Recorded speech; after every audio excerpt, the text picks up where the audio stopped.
Tell you a story. You know, when I started my career, because the topic is the future is now, and I had a prepared speech, and as I was thinking about it, and as I got to bunker, I looked at this beautiful state, and I started thinking about my life, and I started thinking about my career. When I got out of university in '79, I had a University of Southern California, and he said, you know, we can do a deal. I said, what kind of deal is that? He said, one of the biggest acts in the world was a lady called Linda Ronstadt. He said we could do a concert with Linda Ronstadt. And I said, okay. So he introduced me to 22, I can't remember. And he said we could do this deal. He said, I said, well, how much do you want? He said $50,000. $50,000 then was 25,000 naira. So I could borrow 25,000, I thought. And if I'd become successful, I would never have come back to Nigeria. Why wouldn't you let me go to school abroad? He said, if you get to America, you'll be shot. You see, what happened was a friend of ours went to America, fell in love with this girl, broke her heart, and was leaving the airport. The lady came to the airport and shot his leg. I killed anybody. So he let me go. And so that was what happened. And as I look back and I said I wanted to come back home.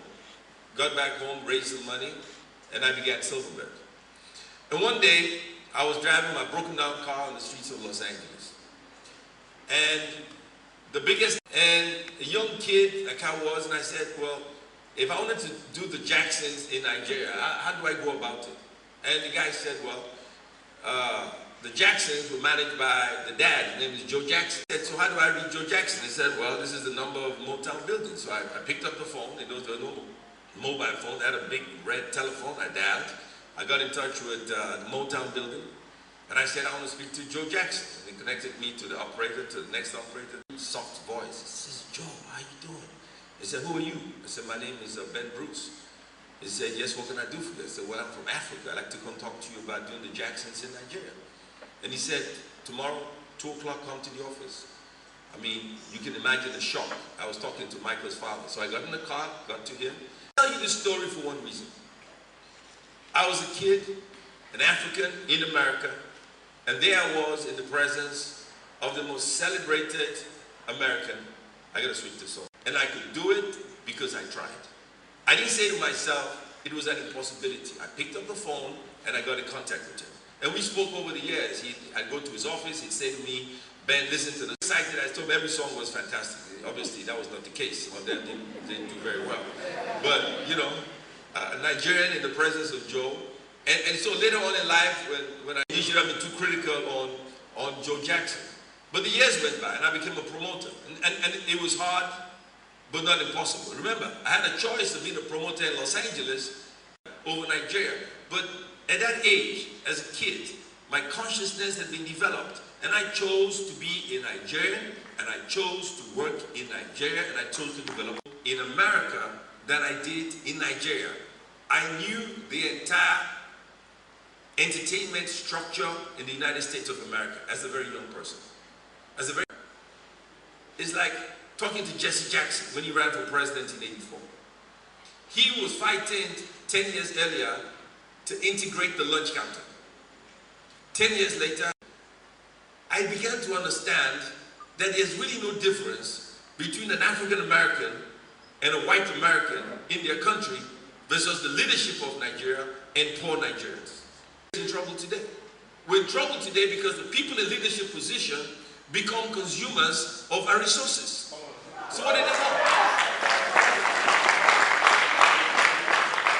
They want a beautiful watch to make a living. And so, you read Black history.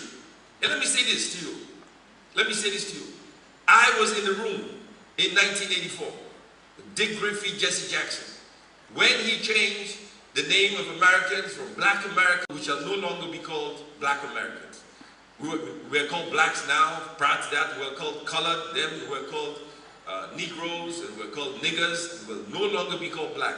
He said, black. Where do black people come from? They come from Africa, so you call them African Americans. That is how the name began, and I was in the room when that decision was made. And I was happy to be a part of history. Another part of history I was a part of, after the war, I said to him, I was a kid, and I said to him, what are you going to do with the military-industrial complex of Biafra? They made bombs, they made cars, they made trucks. He said, you know, we thought about it at the Supreme Military Council. And we will dismantle all of it. I said, why? He said, at the Supreme Military Council, logical advancement. And that is why Nigeria could have been as great as Japan. But because of that decision, out of fear. Now, the Second World War, the Americans took the German scientists to America. The Russians captured East because of Native Americans, because they took people from all over the world and created a great nation that landed on the moon, and they're going to Mars. But we in Nigeria, we destroyed the military industrial complex. If you not erase history, we are who we are. But here we are now. What I did on my own that I could was because I had a desire and a dream. It was my dream. Champion Muhammad Ali, to talk about black consciousness, he taught me about things I never thought about. When I decided to go into politics, I keep saying to myself, do you have a problem? Sometimes you feel you can't make it. People look at you and they laugh at you. You're nobody. You have a poor father and a poor mother. That is wrong. And you can't make it in life. Crying because they lost your kids. Because you feel you're nobody. You can't make it. And that is wrong. Everybody has a right to make it. Everybody has a right to be successful. Everybody has a right to be part of this. Right to stop you from going to school. They have no right to stop you from having medical facilities. They have no right to stop you from having the right education. And if they fall sick, let them get cured in Nigeria. And say that nobody did nothing. That is not right.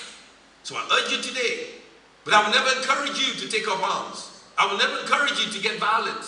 I will say to you today, and I've said to you all my life, non-violence, the same way, in other ways. The other day I was talking to a politician as I was flying in here, and he talked about the movement here. And I said, as difficult as it is across the country, federal government, but let me tell you what you have. You have, I'll tell you a story quickly. After the war ended in 1970, I was at St. Gregory's College, Lagos. And my leg. But that's because he didn't go to school for 3 years, so he broke my leg. That's okay, I understood. It's too big.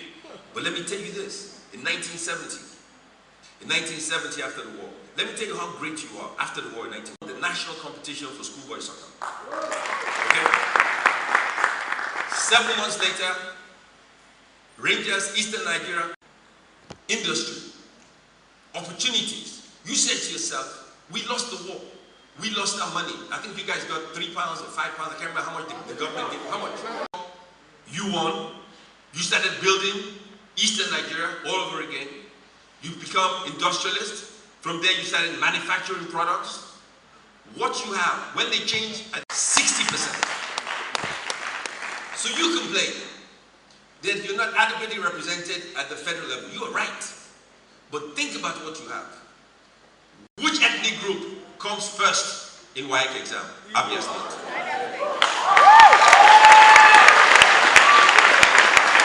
And you complain. So maybe that you can't explain. If you look at Biafra, look at Japan after the Second World War. Look at Germany after the Second World War. Look at how great those nations are today.